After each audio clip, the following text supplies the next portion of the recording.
से और हमारे संगठन की ओर से बहुत बहुत बहुत बहुत स्वागत। Please carry on. Sanam Sharma. जी सर, मैं रिक्वेस्ट करूंगा डॉक्टर संजीव सर से कि वो आज के सेशन को स्टार्ट करें। और जी थैंक यू आप सबका हमारे साथ जुड़ने के लिए।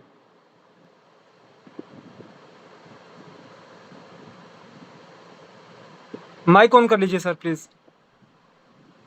Thank you very much doctor Surendra Thakur ji, doctor Mrs Sanam Sharma ji, और आप सब लोगों का स्वागत है इस बड़े विशेष सेशन के अंदर। दोस्तों, अब हमने ये तय किया है कि लगभग हर 15-20 दिन के अंदर एक हम कंटिन्यूइंग सेशन रखेंगे, जब तक हम बीच बीच में जैसे हमें समय मिलता रहेगा। हम आई थिंक सबको याद होगा कि 9 जून को हमारा सेशन हुआ था, जिसमें हमने बेसिक कंसेप्ट इलेक्ट्रोपैथी का क्लियर किया था कि अगर इलेक्ट्रोपैथी के अंदर हमने कामयाब होना तो हमें क्या मंत्र फॉलो करने पड़ेंगे। उसी चीज़ को आगे बढ़ाते हुए जो सबसे इम्पोर्टेंट फैक्टर है, इससे पहले मैं उसकी तरफ को जाऊं, मैं आपको कुछ बातें इनिशियल फेज में क्लियर कर दूं। नंबर 1, आप काइंडली सारे अपने अपने जो वॉइस है उनको म्यूट रखें और आजू बाजू कोशिश करें, जैसे ठाकुर साहब ने बोला कि कोई किड्स बच्चा वगैरह पास नहीं होना चाहिए, क्योंकि पूरी सेशन डिस्टर्ब होता है। और इसके साथ साथ मैं आपको, क्योंकि इतने छोटे सेशन में क्वेश्चन क्वेरी को लेना मुश्किल काम हो जाता है, एक नंबर पे तो मैं रिक्वेस्ट करूंगा कि सर आपको इस बीच में जैसे समय मिलेगा, जो service care cell and marketing bench का नंबर आपको एक कस्टमर केयर का जो सब वो शेयर कर दिया जाएगा। आपको जो भी क्वारीज करनी है इस आज के लेक्चर के प्रति, जबकि ऑलरेडी बहुत सारे डॉक्टर कर ही रहे हैं कि जब भी कोई उनको प्रॉब्लम आती है कंसल्टेंसी के लिए, तो वो हमारे कस्टमर केयर सेल को फ़ोन करते हैं और वो उसका जो उनकी जो भी क्वेश्चन क्वारी होती है उसका निदान करके देते हैं। तो बीच वक्तव्य के यानी बीच लेक्चर के कोई पर्सन क्वेश्चन ना करे, ये स्पेशल रिक्वेस्ट है, क्योंकि उसमें समय हमारा वेस्ट होगा। और फिर भी एंड ऑफ द सेशन अगर हमारे पास 5-7 मिनट हम निकालेंगे कि अगर फिर भी आपकी इंस्टेंट क्वारी कोई रहेंगी कॉमन, उसके बारे में आपको रिप्लाई देने की कोशिश की जाएगी। मैं देख पा रहा हूँ इस वक्त बोर्ड पे अबाउट 100 के करीब हमारे 96 प्लस जो है वो पार्टिसिपेंट जुड़ चुके हैं, और मैं उम्मीद रखता हूँ कि आज के सेशन का भी आप भरपूर जो है वो बेनिफिट उठाएंगे। और साथ में मैं ये भी रिक्वेस्ट करूँगा सनम शर्मा से कि आज के इस लेक्चर को भी ऑन रिकॉर्ड करें, ताकि इसको यूट्यूब के ऊपर हम अपलोड कर सकें और इससे मैक्सिमम लोगों तक इसका बेनिफिट पहुँच सके। मैं 9 जून के लेक्चर के बारे में एक छोटा सा आपसे शेयर करना चाहूँगा। मोर देन 900 पर्सन्स उस with in last 10 to 12 day, इस जो लास्ट प्रीवियस लेक्चर है लोग उसको देख चुके हैं, और उनमें से बहुत सारे लोग उसके प्रति हमें धन्यवाद या फिर उसकी क्वारीज वो हमसे निरंतर कर भी रहे हैं। और मैं यही उम्मीद रखता हूँ कि आप सब लोग भी अपना क्वेश्चन एंड क्वारी करने से कभी पीछे नहीं हटेंगे, क्योंकि जब तक आपके दिल का क्वेश्चन हमारे सामने नहीं आएगा तब तक आपकी अपनी प्रैक्टिस को आगे बढ़ाने में आपको दिक्कत आएगी। दोस्तों, जैसा कि आपको इनिशियल रिमार्क्स में सनी शर्मा जी ने आपको एक पॉइंट डिक्लेयर कर दिया था, how to manage patient under treatment in under electropathic IPD and OPD. दोस्तों, ये दो फैक्टर हमें मालूम ही नहीं है कि हम बेसिकली कैसे पेशेंट को अटेंड करें, और अटेंड करने का अनटू फाइनल ट्रीटमेंट, यानी कि उनका लास्ट ट्रीटमेंट क्योरिंग तक का हम कैसे फॉलो करें, हमें वो स्टेप मालूम ही नहीं है। हम केवल अनजाने में बहुत सारी छोटी छोटी गलतियां करते हैं, जिन गलतियों के कारण हमारी प्रैक्टिस में हमें अच्छे रिजल्ट नहीं मिल पाते हैं। तो आज के जो मैं पॉइंट बेसिक डिस्कस करने वाला हूँ वो वही है, वो स्टेप्स में आपको छोटे छोटे 5 स्टेप्स हैं। इसमें सबसे पहला पॉइंट आएगा आपका जो डायग्नोसिस चैप्टर, मैंने बोला कि किसी भी सिस्टम ऑफ ट्रीटमेंट के अंदर हम जो स्टेप फॉलो करते हैं पेशेंट को क्योर अटेंड करने, फर्स्ट अटेंडेंस से लेकर के फाइनल अटेंडेंस तक, उन स्टेप का हमारे माइंड में नॉलेज होना चाहिए, ताकि हम उसको विधिवत तरीके से हम आगे परफॉर्म कर सकें, जिससे कि हमारी प्रैक्टिस में एनहांसमेंट आए। पहला पॉइंट आपका डायग्नोसिस का आएगा इसी मेन टॉपिक के अंदर, how to manage patient. Second number आएगा एडमिनिस्ट्रेशन ऑफ रेमेडीज, कि हम जो मेडिसिन देने की हमारी टेक्निक क्या होनी चाहिए। नंबर 3 पे हम रिकॉर्ड को कैसे अपने जो हमारे ओपीडी या आईपीडी के रिकॉर्ड को कैसे मेंटेन करें। 3 नंबर पे उसके बारे में चर्चा होगी। 4 नंबर पे होगा फॉलोअप, यानी कि बहुत सारे डॉक्टर्स उनको पता ही नहीं है कि हम पेशेंट का फॉलोअप कैसे करें, राइट। उसमें कुछ बहुत सारी गलतियां अपने आप से होती हैं। फिर उसके बाद 5 नंबर पे आता है एक छोटा सा पॉइंट, जो आईपीडी और मतलब कि आईपीडी करने वाले लोग हैं उनको हम बेसिकली आज के दिन में किस लेवल तक की आईपीडी में इंडोर हम कैसे कर सकते हैं उसके बारे में चर्चा की जाएगी। और ये मुख्यतः 5 पॉइंट, इसको आपने राइट डाउन कर लिया होगा ऐसा मेरा मानना है। और सबसे पहले हम चलेंगे अपने फर्स्ट पॉइंट की तरफ। दोस्तों, डायग्नोसिस टेक्निक के बारे में आज मैं आपको लेक्चर में नहीं बता सकता, इसके लिए स्पेशल मैंने आपको बोला कि एक दिन रखेंगे। तो मगर डायग्नोस के अंदर जिन चीज़ों का आपने बहुत मतलब कि स्ट्रिक्टली ध्यान रखना है, बड़ी ज़रूरी तौर के ऊपर ध्यान रखना है, वो पॉइंट्स क्या होने चाहिए, राइट। आप जैसे कि लास्ट चैप्टर में मैंने आपको एक बात बताने की कोशिश की थी कि हमारा इलेक्ट्रो होम्योपैथिक सिस्टम ये अदर सिस्टम से बहुत ज़्यादा भिन्न करता है, डिफ्रेंशिएट करता है, क्योंकि इसीलिए तो एक कंप्लीट सिस्टम ऑफ ट्रीटमेंट माना गया है ना। तभी तो इसकी हम वकालत करते हैं, एडवोकेसी करते हैं कि हमें इलेक्ट्रोपैथी का एक अलग सिस्टम के रूप में हमें रिकग्निशन मिलनी चाहिए। और आप अपने आप को अलग नहीं करोगे, कल को आप ही के ऑफिस में आकर के, आप ही के सेंटर चैम्बर में आकर के कोई अधिकारीगण जानने की कोशिश करेगा कि आप अलग है कैसे, तो अगर आप उसको प्रूव करने में कामयाब नहीं होंगे, केवल मेडिसिन के प्रेस्क्रिप्शन से, उसके एक्शन से कभी सिस्टम अलग नहीं होता है। ये जो बेसिक चीज़ें हैं, जो थंब रूल्स रहते हैं, उनको भी आपको बताना पड़ेगा अपने उन जो भी आपसे कंसल्ट करना चाहता है, चाहे वो ऑफिसर है, चाहे वो कोई पेशेंट है। इवन पेशेंट ही कई बार क्वेश्चन करता है कि how your this electropathic system is different to other system. तो आपको बताना पड़ेगा, कम से कम बेसिक आपके पास नॉलेज रहनी चाहिए। तो इसमें जो पहला सबसे पहला टॉपिक आता है वो है डायग्नोसिस। डायग्नोसिस हमने किन टूल्स के अनुसार, मैंने लास्ट टाइम भी बताया था, किन टूल्स के अनुसार डायग्नोसिस को हम परफॉर्म करेंगे अकॉर्डिंग टू इलेक्ट्रोपैथी। हम अपना टेम्परामेंटल स्टडी के ऊपर पूरा फोकस करेंगे। उसको वेरीफाई करने के लिए जो वेरिफिकेटिव टूल लास्ट टाइम मैंने आपको बताया था पल्स डायग्नोसिस का, उसका हम यूज करते हुए हम एक परफेक्ट जो है डायग्नोस की तरफ जाने की कोशिश करेंगे। यानी कि अगर इन दो टूल्स को आप अच्छे तरीके से अंडरस्टैंड कर जाएंगे तो आपको 99.9% आपका डायग्नोस चैप्टर 100% परफेक्ट हो सकता है। दोस्तों, 100% परफेक्ट का मतलब ये नहीं है कि आपको उसके साथ वेरीफाई करने के लिए हमें जो अदर टूल्स हैं, जो मॉडर्न सिस्टम के अनुसार जो आज के मतलब कि हमारे समय में चल रहे हैं, और डायग्नोस्टिक टूल्स का जो हम रूटीन में यूज़ किए बिना हम कैसे अपने डायग्नोस को परफेक्ट कर सकते हैं, वो केवल हमारा मात्र एक टूल है, वो है टेम्परामेंट।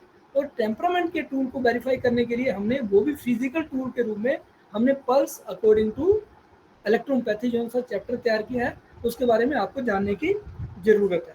क्योंकि जब तक आप रोगी का संपूर्ण जांच जन के निदान नहीं कर लेते दोस्तों, आप सेकंड स्टेप जो कि आपको सिलेक्शन ऑफ डाइल्यूशन एंड उसके ऊपर लेकर के जाया जाता है, जो कि आपको इसके अंदर एडमिनिस्ट्रेशन ऑफ रेमेडी के अंदर जो सब वो बताया जाएगा, राइट। आप उस चैप्टर के अंदर नहीं जा सकते हैं, क्योंकि सबसे पहले आपको डायग्नोस के अंदर, हम डायग्नोस्टिक फीचर के अंदर सबसे बड़ी किस चीज़ को एलोकेट करते हैं। मैंने लास्ट टाइम भी बोला था कि हमारा ये सिस्टम इलेक्ट्रो होम्योपैथिक ये साइन एंड सिम्टम के ऊपर आधारित नहीं है, ये किसके ऊपर, रूट कॉज यानी कॉजेटिव फैक्टर के ऊपर आधारित हमारा सिस्टम है। जो हमारा डायग्नोज है वो हमें फाइनली किस पॉइंट, किस टारगेट के ऊपर पहुंचाने की कोशिश करेगा, वो है हमारा root cause of the disease. और root cause of the disease का मतलब क्या हुआ, एक जड़ के ऊपर कई तरह की बीमारियां हो सकती हैं, जबकि अदर सिस्टम उन सारी बीमारियों को 1 to 1 करके उसको होल्ड करने के लिए आपको अलाउ करता है, जबकि इलेक्ट्रोपैथिक सिस्टम में एक रूट के ऊपर आने वाली, नजर आने वाली हमें 4, 6, 10 बीमारियां, वो हमारे सिंगल फार्मूला से उसको हम रिकवर करने की पावर रखते हैं। ये सबसे बड़ा डिफरेंशिएशन है अदर सिस्टम से और इलेक्ट्रोपैथिक सिस्टम के अंदर। दोस्तों, ये जो मैंने आपको बोला कि कॉज तक पहुंचना, ये हमें यही हमारा जो temperamental and pulse diagnosis tool हमें लेकर के जाएगा। और इसके साथ साथ हमें जब हम पता चल गया कि रूट कॉज इसका क्या है, रूट कॉज जो है उसके बाद हम उससे जुड़ी हुई बीमारियों की तरफ जाएंगे।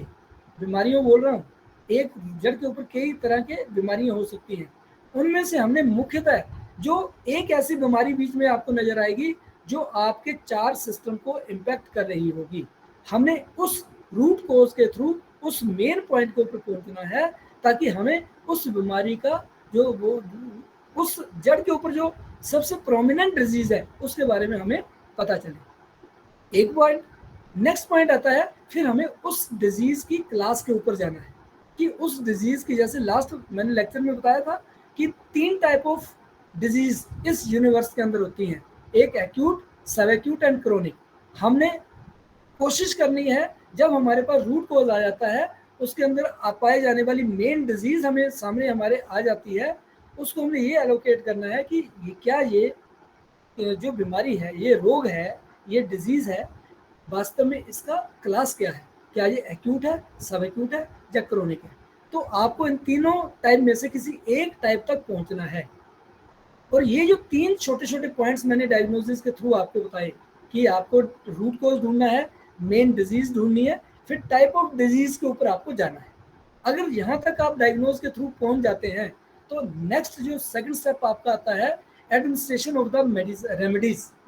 दोस्तों वो बहुत आसान हो जाएगा, राइट। अब मैं उसी पॉइंट की तरफ आपको लेकर के चलता हूँ जो सेकंड है आपका, कि एडमिनिस्ट्रेशन के अंदर जो हम मेडिसिन इस्तेमाल करते हैं, मतलब कि सिलेक्शन ऑफ रेमेडीज के अंदर लेकर के आते हैं, उससे पहले हमें क्या मिल जाता है, type of disease. Type of disease के अकॉर्डिंग हमने क्या है, जो मैंने आपको फार्मूला बनाने की टेक्निक लास्ट लेक्चर में बताई थी, अब यहाँ उन 2 लाइन का, curing and healing, in 2 line का आपको मैं उसको रिपीट नहीं करूँगा।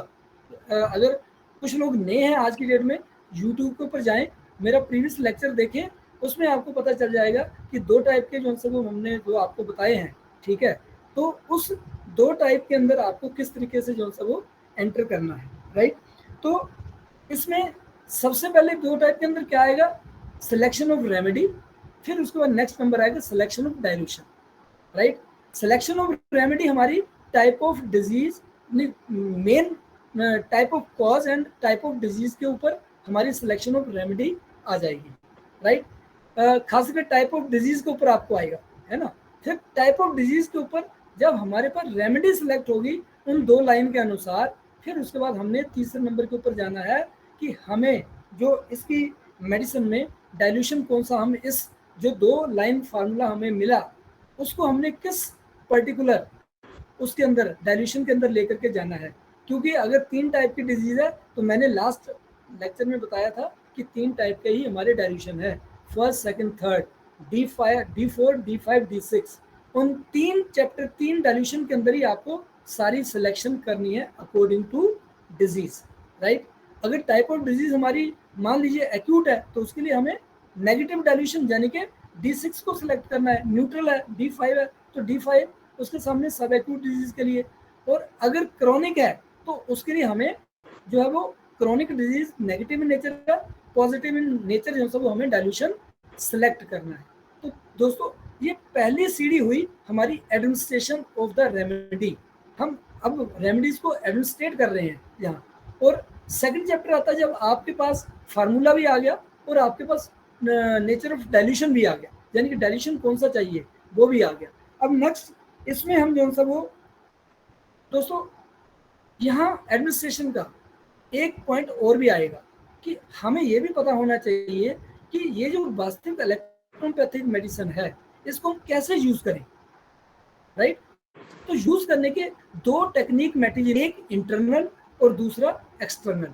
जो इंटरनल है यानी कि कुछ मेडिसिन को जब हम देते हैं और उसके वाइस वर्सा कुछ रेमेडीज हमारी ऐसी होती है उसको बाहर से भी पैरेलल एप्लीकेशन करने के लिए बोला जाता है, राइट। जो इंटरनल आपका जो सिलेक्शन मतलब की रेमेडी रहेंगी वो कौन सी रहेंगी, डाइल्यूशन। जैसे मान लीजिए आज की डेट में बहुत सारी कंपनी पेटेंट बनाती है, पेटेंट में आपके टैबलेट सेक्शन है, कैप सेक्शन है, सिर्फ सेक्शन है और उसके साथ ड्रॉप सेक्शन है। यही 4-5 कैटेगराइज के आपके जो से वो आपको प्रोडक्ट मिलेंगे, उसको हम इंटरनली देंगे। राइट। और इसके साथ साथ जो एक्सटर्नल मेडिसिन में जो एप्लीकेशन होता है दोस्तों, इंटरनल तो इम्पोर्टेंट है ही, अगर हम अपने रिजल्ट को और ज़्यादा एनहांस करना चाहते हैं तो मैं दावे से बोल सकता हूँ इसके साथ साथ एक्सटर्नल एप्लीकेशन की भी आदत डालिए। जो एक्सटर्नल एप्लीकेशन होती है वो किस रूप में होती है, या तो वो मसाज यानी कि मालिश के रूप में होगी, या फिर अनक्शन यानी कि ऊपर रविंग के जो लोकलाइज एरिया होता है वहाँ हम रब करते हैं डाइल्यूशन को, जो भी हमारा प्रिस्क्राइब डाइल्यूशन होता है उसको हम लोशन के रूप में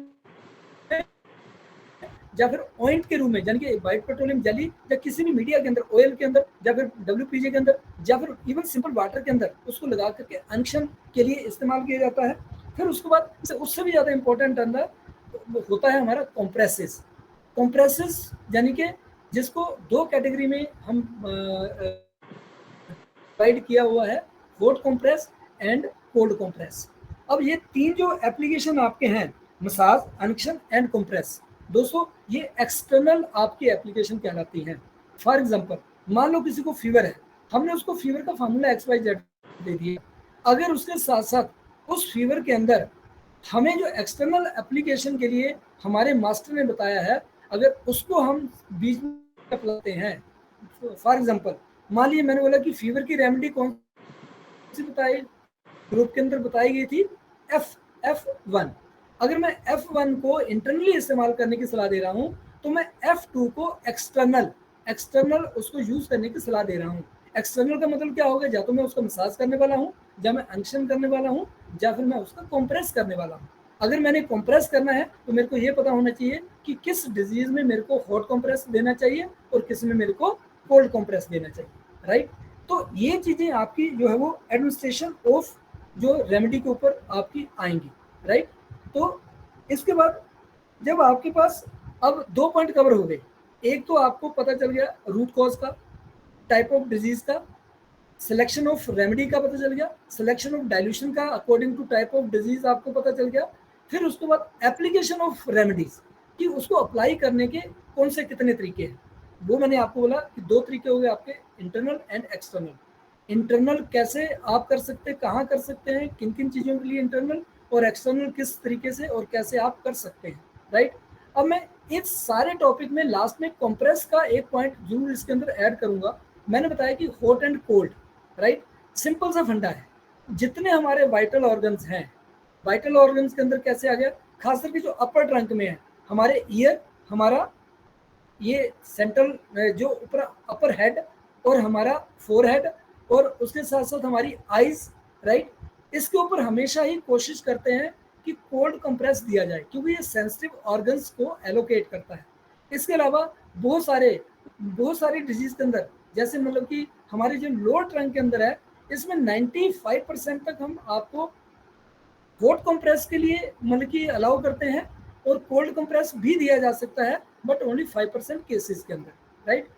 अब हॉट एंड कोल्ड का मैंने बता दिया कि ट्रंक, अपर ट्रंक जो है वो हमारा कोल्ड, और लोअर ट्रंक जो है वो हमारा लोअर बॉडी है, ये नेक से नीचे का हिस्सा ये हमारा हॉट कंप्रेस के लिए है।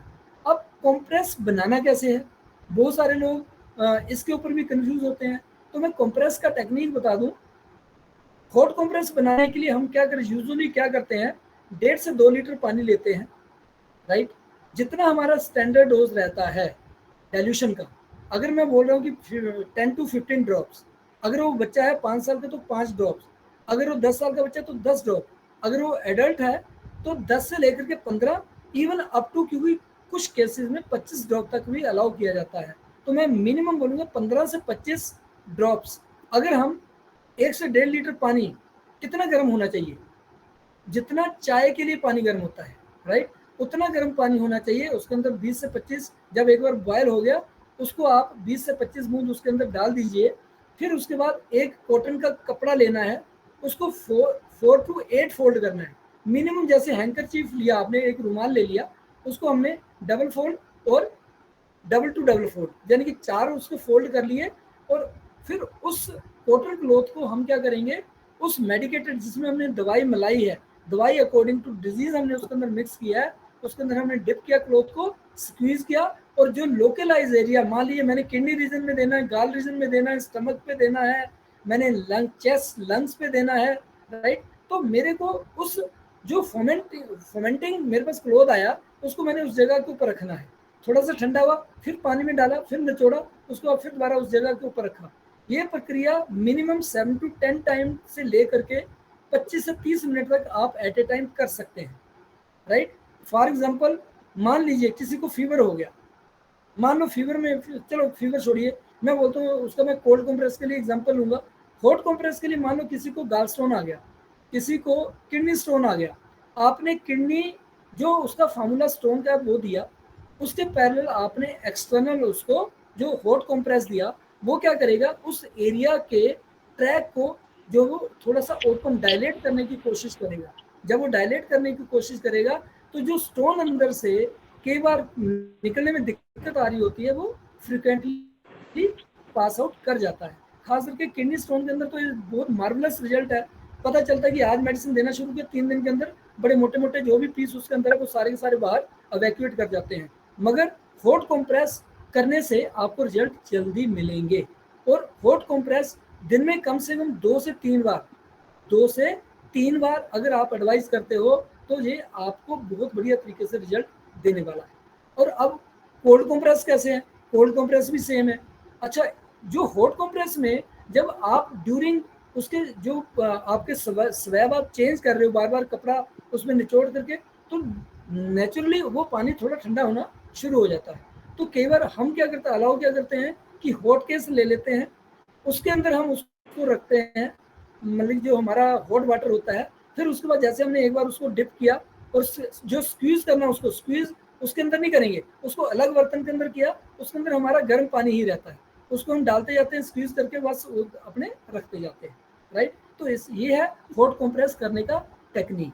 मैंने ये भी बता दिया 7 to 10 मिनट मिनिमम और up to 25 to 30 minute maximum.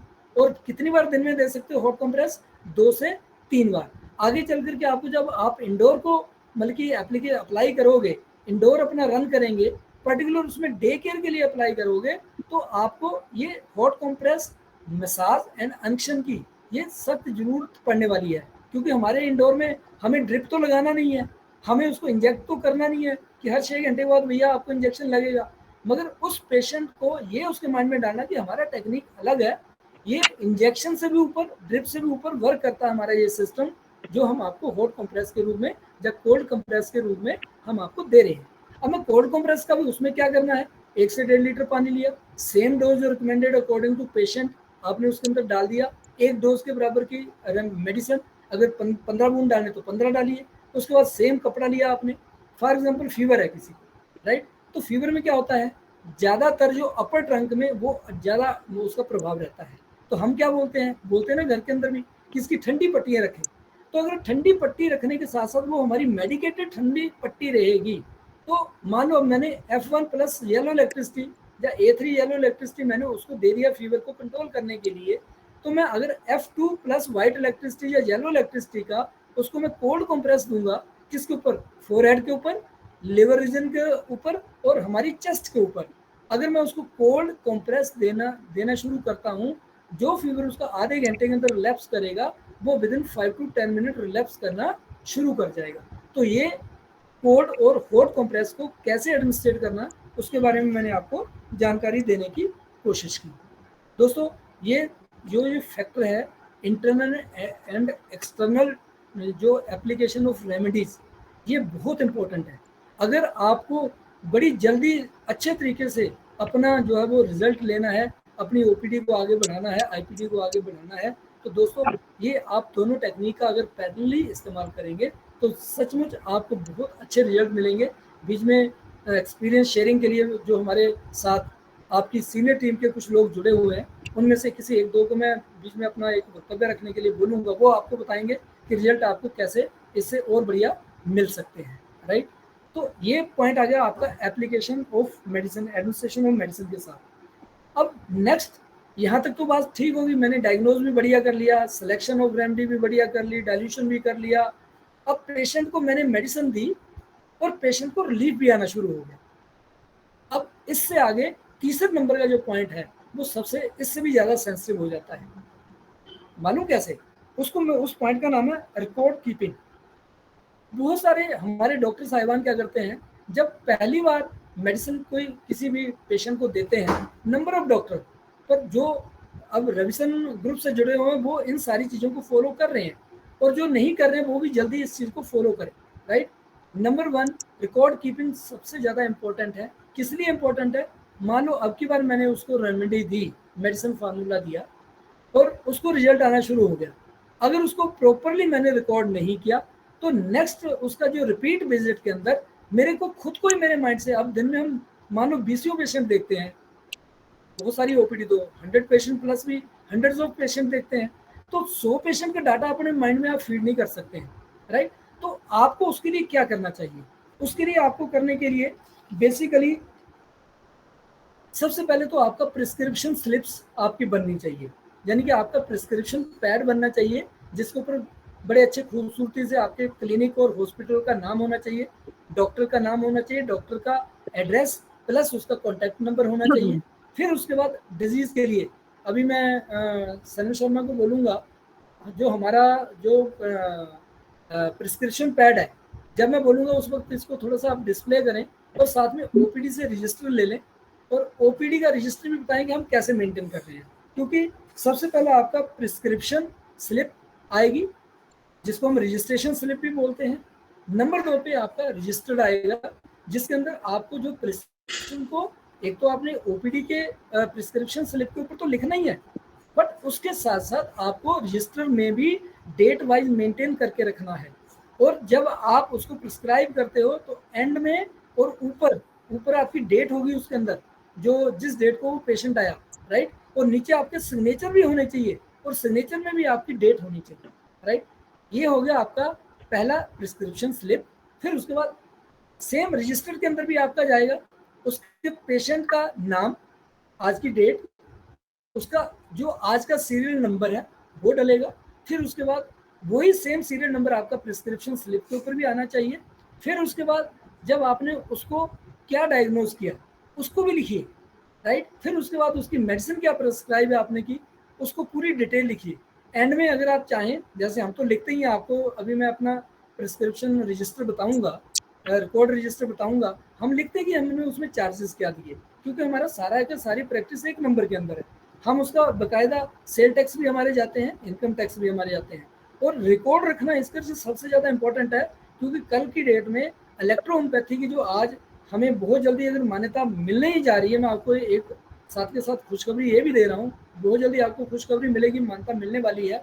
उसके बाद भी आपके रिकॉर्ड्स के ऊपर आपकी प्रैक्टिस बहुत ज़्यादा डिपेंड करेगी। अगर आपके पास रिकॉर्ड नहीं है तो आप किसी भी अगले पेशेंट को या किसी भी अधिकारी को आप अपनी सिस्टम की पावर को शो नहीं कर सकते हैं। तो सिस्टम की पावर को शो करने के लिए ज़रूरी है कि आप अपने रजिस्टर को मेंटेन रखें, राइट। 2 पॉइंट रजिस्टर का हो गया। अब इसके बाद जो नेक्स्ट पॉइंट आता है, इसी के साथ मैं जोड़ता हूँ 4 नंबर का फॉलोअप, राइट। अगर ये सारी चीज़ें ऑन रिकॉर्ड आपके पास रहेंगी, पेशेंट का रजिस्टर में कॉन्टैक्ट नंबर भी आ रहा है, उसकी डिजीज़ भी आ रही है, उसको दी हुई मेडिसिन भी आपके सामने है, उसका आज का करंट रजिस्ट्रेशन नंबर भी आपके सामने है। अगर पेशेंट आपको बात करना चाहता है कि सर मैं आपसे मेडिसिन लेकर के गया था, राइट, तो आप क्या करेंगे? आप सिंपली उसको बोलेंगे, अब रजिस्टर तो आप हर जगह लेकर के चलेंगे नहीं। मान लो पेशेंट आपको 9 o'clock रात को फ़ोन कर रहा है, आप उस वक्त अपनी ओपीडी में नहीं है मान लो, तो क्या उस वक्त उस पेशेंट की समस्या का सोल्यूशन कैसे निकलेगा? सिंपल सी बात है, उसको आप कहेंगे कि आप अपना प्रिस्क्रिप्शन स्लिप मेरे को व्हाट्सएप करवा दो, और उसके ऊपर देख करके आप उनको गाइड कर सकते हो कि जो मैंने ये मेडिसिन दी है इसको क्या प्लस करना है, क्या इसको माइनस करना है, जैसे क्या आपको डाइल्यूशन की नेचर रखनी है, किस तरीके से आपके इसकी डोजोलॉजी क्या रखनी है, वो आप उनको प्लस माइनस करके घर में बैठे ही उसको बता सकते हैं। तो ये फॉलोअप के लिए ज़रूरी है, जो रजिस्टर्ड आप मेंटेन कर रहे हैं। तो फॉलोअप के लिए मैंने आपको एक सबसे इम्पोर्टेंट इसके साथ पॉइंट और जोड़ना मैंने, कि कुछ डॉक्टर क्या करते हैं, एक बार प्रिस्क्रिप्शन स्लिप बना दी, उसके बाद उसके ऊपर फॉलोअप करते जा रहे हैं, पर्ची को रजिस्ट्रेशन स्लिप के ऊपर करते जा रहे हैं, राइट, और ना तो उसके ऊपर आज का करंट नंबर डाल रहे हैं, ना उसके ऊपर मान लो आपने कुछ आज चेंज कर दिया, अगर आप उसका करंट नंबर रजिस्ट्रेशन नंबर आज का डेट का नहीं डालोगे, सीरियल नंबर, तो आपको पजल हो जाएगा कि मैंने पहली बार तो इसको ये मेडिसिन दी थी और दूसरी बार मैंने क्या चेंज किया होगा। और वो प्रॉपर आपको रजिस्टर में, तो जो प्रिस्क्रिप्शन स्लिप के ऊपर फॉलोअप के लिए आती है उसके ऊपर आपको आज का कंटिन्यूइंग रजिस्ट्रेशन नंबर डालना, सीरियल नंबर डालना है, और उसके बाद उसके अंदर क्या चेंज किया गया उस लाइन के अंदर आपको लिखना है। उसको आज की डेट में भी आपको फॉलो अप एंट्री उसकी होनी चाहिए। तो ये आपको एक तो परमानेंट आपके लिए रिकॉर्ड बन जाएगा, नंबर 2 पे आपके जहन में उसकी पूरी पूरी ट्रीटमेंट रहेगी। अच्छा, कई बार मालूम क्या होता है, कुछ डिजीज हालांकि अबाउट 80 टू 90% डिजीज रेकरिंग में नहीं आती हैं, पर फिर भी कई बार कुछ डिजीज रेकरिंग वाली होती है कि एक बार तो आपने ठीक कर दी और वापस वो रेकरिंग उसकी हो जाती है, तो फिर क्या करोगे? आपके पास तो कोई रिकॉर्ड है ही नहीं है। अगर आपने पूरा थ्रू प्रॉपर चैनल अपना रजिस्टर्ड रिकॉर्ड बना करके रखा होगा तो वो पेशेंट 10 साल के बाद भी आपके पास आएगा तो भी आपको पता चलेगा कि मैंने 10 साल पहले इसको क्या मेडिसिन दी थी। और सेम मेडिसिन अगर आपको देने की ज़रूरत पड़ती है तो पेशेंट को बिलीव होता है कि डॉक्टर ने यार मेरे को आज भी वही मेडिसिन दी जो मेरे को आज से 10 साल पहले। मेरे पास मेरी प्रैक्टिस आज 35 साल प्लस की हो चुकी है, मेरे पास 35 के 35 साल के रिकॉर्ड आज भी, जो 87 में मैंने जब प्रैक्टिस स्टार्ट की थी तो तब के रिकॉर्ड मेरे पास अवेलेबल है। क्यों? क्योंकि वो मैंने अपने 2 पॉइंटों के लिए रखी हुई है। एक तो मैं उसको ऑफिस में अपने बेंचमार्क में रखता हूँ, जब पेशेंट आते हैं तो उनको मैं बताता हूँ भैया, कई बार पूछते हैं ना डॉक्टर, पेशेंट आपसे पूछता होगा कि डॉक्टर साहब पेशेंट तो अच्छे कर लोगे, तो मैं बोलता हूँ भैया वो रजिस्टर पड़े हुए हैं उनको जाकर के चेक कर ले। राइट, जब वो रजिस्टर का आपका ढेर देखेगा ना 35 साल का, 10 साल का, 5 साल का, तो उसको पहला अपीयरेंस आपके लिए बनेगा कि नहीं, डॉक्टर के पास मेरे को ठीक करने की काबिलियत है। नंबर 2 पे वो मैंने जो रजिस्टर्ड, जो मेरा 35 साल पहले IQ था, जो सोच शक्ति थी, वो आज इस 55, जब 25 साल की उम्र में रही होगी, आज 55 का हो गया हूँ, तो जाहिर सी बात है कि मेंटल लेवल को उस लेवल तक तो नहीं रखा जा सकता ना। इसलिए ये रिकॉर्ड कीपिंग का ये सब्जेक्ट आपका बहुत इंपॉर्टेंट है, फॉलो अप इसी के साथ आपका होता है। अब एंड में मैं आपको जो IPD, हमारे IPD के अंदर अभी जितने भी हमारे मेगा हॉस्पिटल्स वर्क कर रहे हैं उसमें बहुत सारे हॉस्पिटल में हमारे इंडोर पेशेंट के अंदर हम जो सा डे केयर के लिए अलाउ करते हैं, नाइट केयर के लिए नहीं, क्योंकि नाइट केयर के लिए हमें पेशेंट को रखने की जरूरत नहीं है। डे केयर का मतलब क्या हुआ कि पेशेंट को आप मॉर्निंग आवर में कॉल करते हैं, आप अपने हाथों से अपने असिस्टेंट के थ्रू 2 से 3 टाइम उसको हॉट कंप्रेस देते हैं, मसाज देते हैं, अनशन देते हैं, और उसका जो रेगुलर डोज है उसको आप एडमिनिस्ट्रेट करने के लिए बोलते हैं, जिससे कि आप ये इंश्योर कर सको कि पेशेंट को एक रेगुलर रूटीन ट्रीटमेंट चल रहा है। घर में हो सकता है कि पेशेंट घर में जो मेडिसिन लेता है, आपने बोला 10 बजे लेना है, 2 बजे लेना है, रात को 9 बजे लेना है, हो सकता है 10 की बजाय वो 11 बजे ले रहा हो सकता है 2 बजे की बजाय वो 12 बजे ले रहा हो सकता है रात को 9 की बजाय 8 बजे ले रहा हो। तो डे केयर के अंदर मैंने देखा है, पाया है, और मैंने क्या, इस वक्त जो हमारे मेगा हॉस्पिटल्स काम कर रहे हैं इंडिया के अंदर, उनका फीडबैक भी आपको मिलेगा कि जब डे केयर में पेशेंट आता है तो बहुत अच्छे रिस्पॉन्स मिलते हैं। डे केयर में हमें एक्स्ट्रा कुछ नहीं करना है, जो हम उनको hot compress, cold compress, massage and अनशन घर के अंदर करने के लिए बोलते हैं, वहाँ आपका असिस्टेंट कर रहा होता है। और जब असिस्टेंट कर रहा होता है तो पेशेंट के माइंड में एक पॉजिटिव मैसेज ये जाता है कि मेरी केयर जो है वो डॉक्टर खुद अपने हाथों से करवा रहा है, कर रहा है, तो उसको रिस्पॉन्स अच्छे ही मिलते हैं। तो दोस्तों, आज के टॉपिक के लिए मैंने इतना ही पॉइंट रखा था, इन छोटे छोटे 5 बिंदुओं के ऊपर जो मैंने how to manage patient in your OPD and IPD, right. इससे पहले मैं अपना वक्तव्य खत्म करूं, मैं सनम शर्मा से पहले बोलूँगा कि आप जो अगर OPD में आप बैठे हुए हैं तो आप मेरा OPD का रजिस्टर जी थोड़ा सा कर दें, जी और जो हमारा प्रिस्क्रिप्शन लेटर हेड है उसको आप डिस्प्ले कर दें। जी ये सनम शर्मा जो हमारा, ये आपको इसका एक पेज मैंने पहले भी कई बार किया था, फिर भी ग्रुप्स में डाल दिया जाएगा कि हम अपने OPD प्रिस्क्रिप्शन स्लिप कैसे बनाते रखते हैं, राइट। ये हमारा OPD प्रिस्क्रिप्शन स्लिप है, पेशेंट रजिस्ट्रेशन स्लिप है, राइट। इसके साथ साथ आप एक काम और भी कर सकते हैं, आप एक एक्स्ट्रा कार्ड बना करके वो भी इसके साथ टाई कर सकते हैं, ताकि उसके ऊपर केवल पेशेंट की विजिट की और फॉलोअप की डेट लिखी जाए और इसके ऊपर प्रिस्क्रिप्शन लिखी जाए, राइट। और इसके साथ रजिस्टर बताइए OPD का।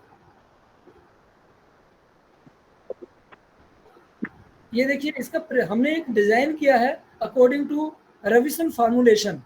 आप देख रहे हैं ये प्रिस्क्रिप्शन अकॉर्डिंग टू, ये देखिए इसके अंदर आपको डेट मिलेगी, पेशेंट नेम मिलेगा और उसका डायग्नोज मिलेगा, और आगे हमने मेडिसिन क्या दी है, जैसे हमारी टैबलेट और ड्रॉप सेक्शन है वो पूरा इसके अंदर मेंशन्ड है। और एंड में देखिए कॉलम बताइए, आप चार्जिंग का कॉलम भी सर बताइए, राइट। ये देखिए जैसे मान लीजिए मैंने पेशेंट को मेडिसिन दी और 960 मैंने इसका चार्ज किया, राइट। मान लीजिए वीकली 2 वीकली जो भी है, तो इस तरीके से ये रिकॉर्ड मेरा मेंटेन हो गया। और इसी तरीके से अगर आप रिकॉर्ड रखते हैं तो आपकी प्रैक्टिस 100% आगे बढ़ने वाली है, right. Thank you very much Sharma ji, Sunny Sharma.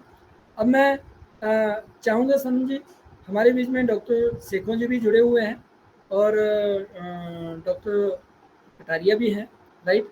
इनसे एक एक दो मिनट का इनकी इंडोर के बारे में थोड़ा इनसे ये कैसे मैनेज कर रहे हैं उनका वक्तव्य जरूर लीजिए। जी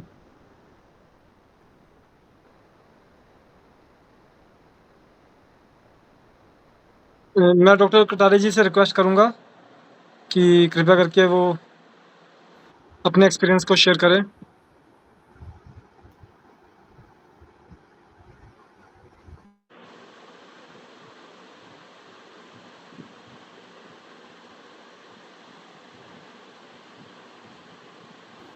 कटारिया जी हैं? जी जी कटारिया जी अपना माइक्रोफोन ऑन कर लें। हेलो। जी सर। हाँ जी सर, नमस्कार जी। नमस्कार सर नमस्कार जी। नमस्कार जी, नमस्कार जी नमस्कार सर। सर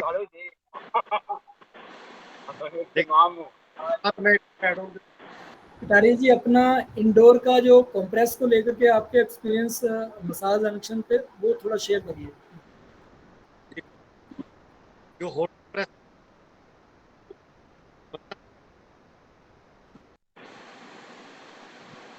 सर आपकी आवाज़ कट रही है थोड़ी। सर जो हॉट कंप्रेस रहता है, मेरी आवाज आ रही है आपको? जी जी अब आ रही है सर। जो हॉट कंप्रेस रहता है वो 15 से 20 मिनट, 20 से 25 मिनट तक रहता है। जो फाइब्रॉइड्स होती है, गॉल ब्लैडर स्टोन होती है, किडनी स्टोन होती है, पीसीओडीज होती है, इन सभी चीज़ों के लिए बहुत, जहां हमने रिजल्ट 6 मंथ में लेना, वहां 3 मंथ के अंदर ले जाते हैं। और जब लीवर ज़्यादा फैटी होता है तो वहां पे हम कोल्ड कंप्रेस देते हैं। जो गर्दन के पीछे बड़ा थायराइड का गोला बना रहता है, उसके लिए भी हम वार्म कंप्रेस देते हैं। वो ना तो कोल्ड होता है और ना वो हॉट होता है। तो जब हम हॉट कंप्रेस, कोल्ड कंप्रेस या वार्म कंप्रेस देते हैं तो जो हमारा रिजल्ट है उसका ये मान के चलो कि 50% हम रिजल्ट उसका डबल ले लेते हैं।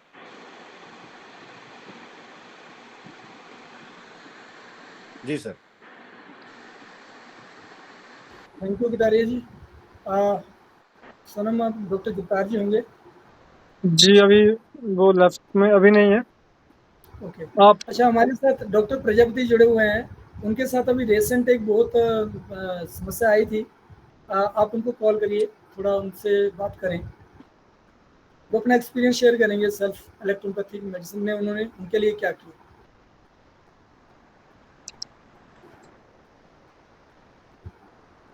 हाँ जी सर, मैं एक बात बीच में एड ऑन करना चाहता हूँ। बोलिए जी, बोलिए। सर जो हमारा स्टिकर रहता है, जैसे हमने सीरियल नंबर दे दिया लेटर पैड के ऊपर, वही सीरियल नंबर हमारे रजिस्टर के ऊपर बना रहता है। मोस्टली क्या रहता है कि हमारी जो देने वाली जो बॉटल होती हैं, इनके ऊपर मोस्टली ज्यादातर हम देखते हैं कि सीरियल नंबर नहीं होता। मान लो एक घर के अंदर 4 पेशेंटों के पास मेडिसिन चली गई, वो मेडिसिन एक लिफाफे के अंदर इकट्ठी हो गई, एकदम इकट्ठी होगी, तो पता नहीं लगता कि कौन से पेशेंट की कौन सी मेडिसिन है। तो हमारा इस बॉटल के ऊपर भी लिखा रहता है सीरियल नंबर, या सीरियल नंबर का एक ऑप्शन है। तो हमारी बॉटल के ऊपर भी एक सीरियल नंबर रहता है। अगर 100 पेशेंट की मेडिसिन भी इकट्ठी हो जाएंगी तब भी सभी के पेशेंट की मेडिसिन अलग अलग निकाल देते हैं, तो उसमें भी कोई उलझन नहीं रहती। बहुत अच्छा point, तो हमारे बहुत अच्छा। प्रयास से ये बहुत, इसके ऊपर सीरियल नंबर लिखना बॉटल के ऊपर बहुत जरूरी है। थैंक यू बेटा, ये बहुत अच्छा आपने ऐड ऑन किया। अब जी प्रजापति सर प्रजापति आप सर, हैं सामने। जी प्रजापति सर जुड़ चुके हैं। नमस्कार सर जी, नमस्कार। नमस्कार जी, नमस्कार। हाँ सर जी, मेरा जो पैर का प्रॉब्लम अभी अभी जो है लेटेस्ट में हुआ था, तो इसमें तो बहुत जास्ती जो है पस बन गया था और हॉस्पिटल में मैं 8 दिन एडमिट रहा। लेकिन जो है सूजन बढ़ते ही गया। जब डॉक्टर ऑपरेशन किए, जो भी जो है अपना एंटीबायोटिक वगैरह, इंजोफ्लेम और आगमेंटिन, पेंटाप्रोजोल, काइमोराल फ्रूट, ये सब जो है दवा चालू किए थे। लेकिन हॉस्पिटल में मुझे ऐसा लगता था कि मुझे गैंग्रीन का प्रॉब्लम हो गया या पैर काटना भी पड़ सकता है। लेकिन जैसे ही मैं 16 तारीख को डिस्चार्ज हुआ, 17 को अपना जो है इलेक्ट्रो होम्योपैथ की मेडिसिन बनाया और उसको चालू किया, तो 24 घंटे के बाद ही फिर मैं चलने लगा सर जो है। आज तो मैं जो है अपने दवाखाने पर जो है 8 मिनट चल करके भी सर गया हूँ। वाकई में इलेक्ट्रो होम्योपैथ बहुत चमत्कारिक दवा है सर जो है। और इसको जो है केवल एलोपैथ के भरोसे न रहा जाए, लेकिन एलोपैथ जो है आजकल की मॉडर्न जो साइंस है, तो जो कुछ बीमारियां ऐसी होती हैं आकस्मिक, जिसमें कि उसके सहारे भी चलना पड़ता है, उसको लेते हुए साथ में अपनी इलेक्ट्रो होम्योपैथ की मेडिसिन ले में तो बहुत अच्छा लाभ मिल रहा है। इसके लिए हम यही बोलेंगे कि जो है कुछ दिन तक जितना जरूरत रहे उतना एलोपैथ को चलावें, फिर इसके बाद जो है इलेक्ट्रो होम्योपैथ को फिर बाद में अपना अकेला जो है चलावें, तो फिर बहुत अच्छा रिजल्ट मिल रहा है सर। मुझे खुद का एक्सपीरियंस हुआ। अब मेरा पैर काटना नहीं पड़ेगा, गैंग्रीन भी नहीं होगा, और अब मैं जो है एकदम स्वस्थ हूँ सर जो है, और चल फिर भी रहा हूँ। आज मैं बहुत सुखी हूँ सर। नमस्कार सर। वेरी गुड, बहुत अच्छा एक्सपीरियंस शेयर किया। और बिल्कुल ये तो हम भी बोलते हैं कि इमरजेंसी में, कभी भी ज़िंदगी में कोई इमरजेंसी आए तो सबसे पहले लाइफ को सेव करना ज़रूरी है। उसके लिए ये ज़रूरी नहीं है कि सिस्टम कौन सा है, इसीलिए बोला जाता है कि इलेक्ट्रोपैथिक सिस्टम को हमेशा से अपने साथ लेना ही है, ताकि हमें रिकवरी जल्दी मिले। और ऐसे एक इंजूरियस केस हमारे साथ डॉक्टर नाना सिरोकर सर हैं, नागपुर से जुड़े हैं। मैं उनसे भी रिक्वेस्ट करूंगा कि वो भी अपना एक्सपीरियंस जो, क्योंकि ये लास्ट सेमिनार में आने वाले थे और नहीं आ पाए, क्योंकि जिस दिन इनका जर्नी स्टार्ट होनी थी उसके पिछले ही दिन इनके साथ एक एक्सीडेंटल प्रॉब्लम हुई, जिसकी वजह से इनके जो अपना एक्सपीरियंस अपने आप शेयर करेंगे डॉक्टर नाना जी।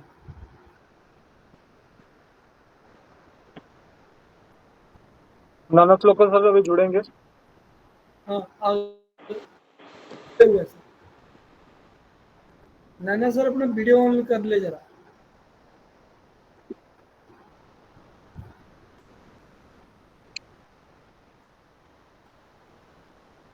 लग रहा है कि वो जुड़ नहीं पा रहे हैं। वैसे तो ऑन बोर्ड हैं, नजर आ रहे हैं सामने। तो अभी हमारे बीच में एक सीनियर हम सब लोगों के, जो आप सब लोगों को अपना एक्सपीरियंस शेयर करेंगे, डॉक्टर जितार सामने है ना? नहीं अभी नहीं है, अभी नहीं। चलिए, वो तो जब तक मेरे को जुड़ते लगता हैं है तब कि आज तक जो हमारा आपसे टॉपिक था, सर मेरा एक सवाल था। नाना सर। हेलो। हाँ, एक मिनट। ये नाना कुछ बोल रहे हो आप? नहीं डॉक्टर हरिओम सर बोल रहे हैं कुछ ना। हाँ जी, बोलिए बोलिए। जी सर, मेरा एक सवाल है। जैसे सर हम प्रेग्नेंट लेडीज जो हुई, तो सर जैसे हम एलोपैथ में हर एक जैसे दवा नहीं चला सकते हैं प्रेग्नेंट लेडीज को, तो क्या इलेक्ट्रोपैथ में भी सर ऐसा है कि प्रेग्नेंट लेडीज को कौन सी दवा चलानी है, कौन सी दवा नहीं चलानी है? 100%। आप जो ड्यूरिंग प्रेगनेंसी की बात कर रहे हो ना? जी जी जी सर, ड्यूरिंग प्रेगनेंसी में। ड्यूरिंग प्रेगनेंसी में केवल 2 मेडिसिन को इस्तेमाल करते वक्त हमें सोचना पड़ता है। अदरवाइज हम रूटीन के अंदर, मान लो बहुत सारे पेशेंट ऐसे होते हैं जो किसी क्रोनिक डिजीज से ऑलरेडी चल रहे होते हैं। जैसे मान लो जी किसी को सर। आर्थराइटिस हो गया, या किसी को स्पॉन्टेनियस अवॉर्टिव कंडीशन भी रहती है, राइट? तो उस कंडीशन में क्या है कि हम अपनी मेडिसिन 100% साथ के साथ चला सकते हैं, राइट। उसमें ये नहीं है कि कोई जी medicine, मान लो किसी का आर्थराइटिस का ऑलरेडी ट्रीटमेंट चला हुआ है, शुगर का ट्रीटमेंट ऑलरेडी चला हुआ है, या फिर उसका थायराइड का ट्रीटमेंट ऑलरेडी चला हुआ है, उस किसी भी मेडिसिन को हम बंद करने के लिए अलाउ नहीं करते हैं। केवल बेसिक 38 में से 2 रेमेडी ऐसी हैं, C1 प्लस रेड इलेक्ट्रिसिटी, यानी कि C1 और रेड इलेक्ट्रिसिटी। जब भी हम जी इन 2 रेमेडी का कहीं सिलेक्शन हो रहा है तो इन दोनों मेडिसिन को अकेले अकेले तो आप इस्तेमाल करवा सकते हो, पर एक कंपोजिशन के अंदर C1 और रेड इलेक्ट्रिसिटी को डाल करके आप इस्तेमाल ड्यूरिंग प्रेगनेंसी नहीं करवा सकते हैं। इस चीज़ का खास ख्याल रखना होता है। इसके अलावा किसी भी बीमारी को 9 मंथ के प्रेगनेंसी में आप अगर कोई हमारी मेडिसिन ऑलरेडी चल रही है उसको आप चलने दीजिए, उसका कोई साइड इफेक्ट जो सा वो प्रेगनेंसी के ऊपर नहीं आने वाला। और सर जो पेटेंट दवा होता है वो भी सर साथ में चला सकते हैं? बिल्कुल, सारी मेडिसिन उसमें पेटेंट भी, उसके ऊपर फार्मूला ऑलरेडी ओरिजिनल लिखा होता है। अगर आपको लगता है कि जी जी पेटेंट के अंदर C1 और रेड इलेक्ट्रिसिटी है, उसको भी अवॉइड जी। करना है। उसके अलावा जो भी सारे पेटेंट आप दे सकते हो। Okay sir, thank you.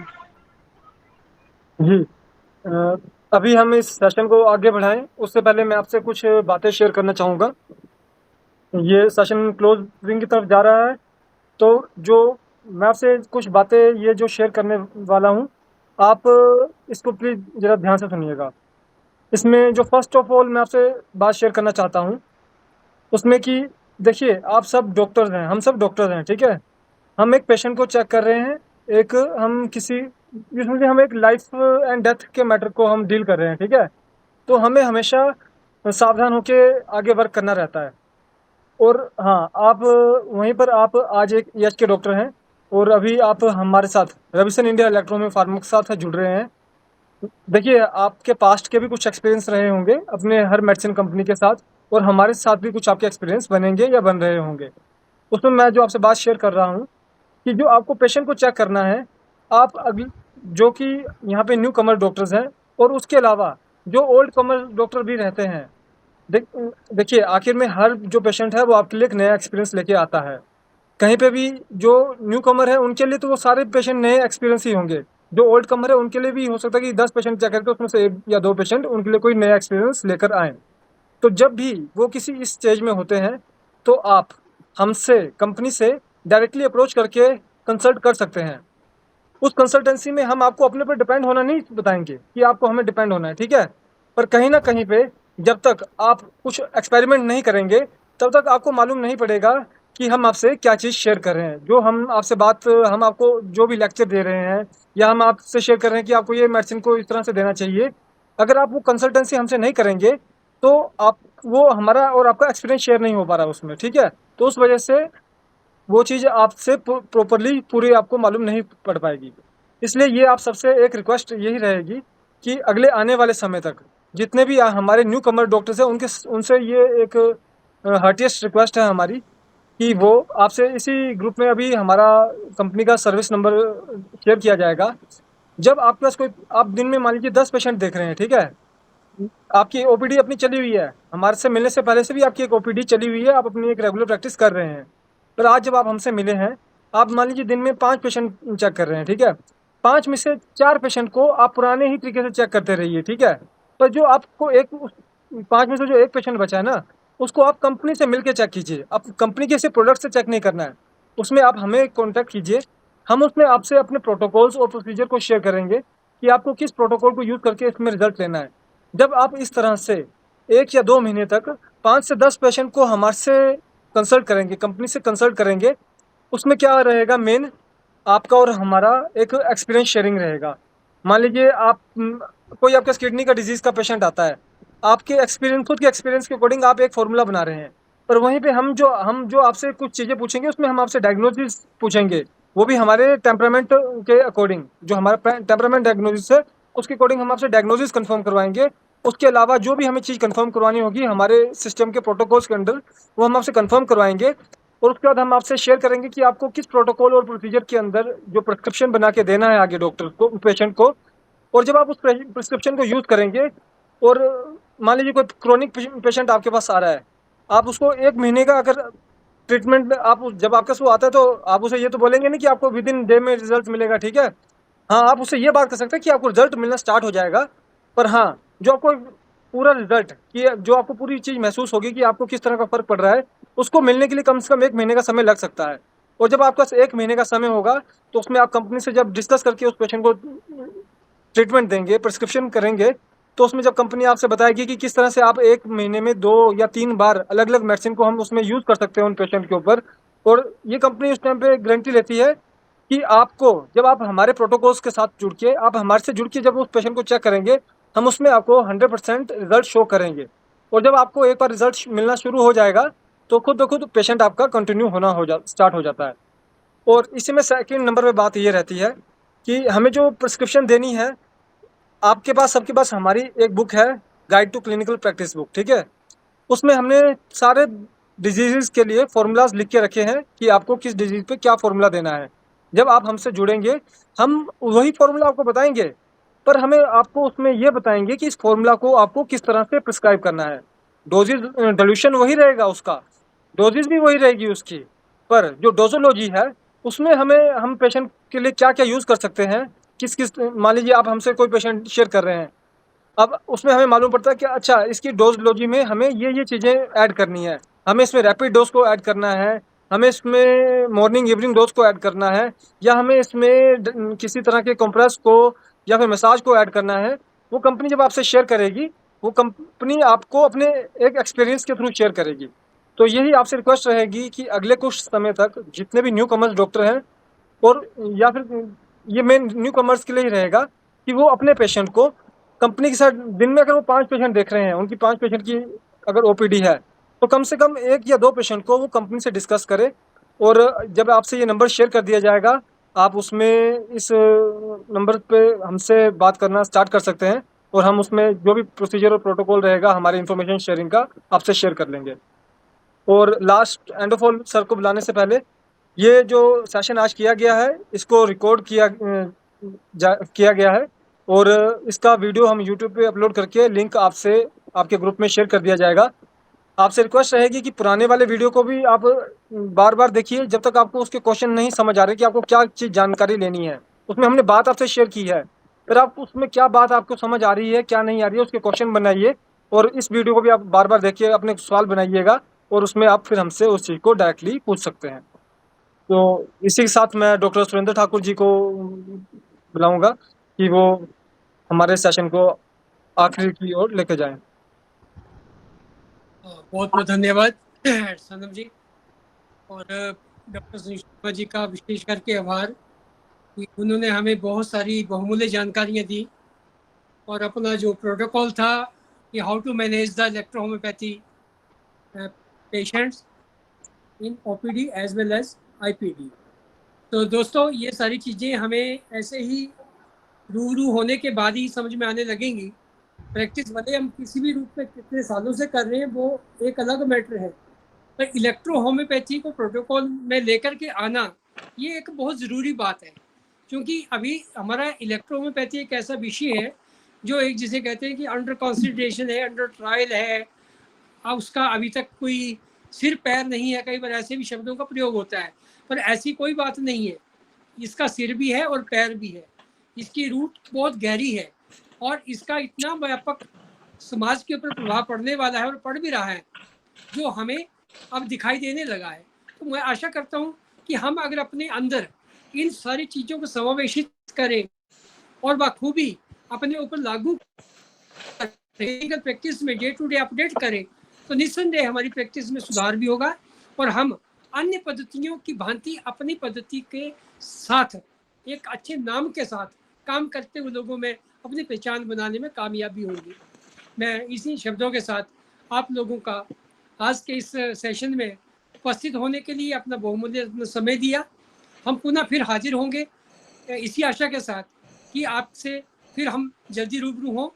आप लोग हमसे जुड़े रहिए, और मैं आपके लिए शुभकामनाएं सब प्रेषित करता हूं, और शुभ रात्रि के साथ आप लोगों से विदा चाहता हूं, और बहुत बहुत धन्यवाद। रवि सन इंडिया इलेक्ट्रो में फार्मा हमेशा आपके साथ है। आप आगे बढ़िए, हमेशा निरंतर चलते रहिए, आपको कहीं भी किसी प्रकार से हमारी ओर से कोई कमी नहीं आने दी जाएगी। अपने सुझाव हमें समय समय पे जरूर देते रहिए। लोगों के हैंड रेज हुए हैं, क्वेश्चनिंग थे उनके दिल में, मानता हूँ, पर वो अपने क्वेश्चन किसी प्रोटोकॉल के तहत अपने अपने व्हाट्सएप वो कहाँ पे पर है वो? जरूर डालिएगा अपनी पॉजिटिव थॉट के साथ। हमारे को हौसला मिलेगा और आपके क्वेश्चन का आंसर भी हम देने का पूरा पूरा प्रयास करेंगे। बहुत बहुत धन्यवाद। शुक्रिया सर। सबको शुभ रात्रि। Thank you very much for joining. शुभ रात्रि सभी को। शुभ रात्रि सर जी। ठीक है, शुभ रात्रि। सभी को शुभ रात्रि। सर शुभ रात्रि।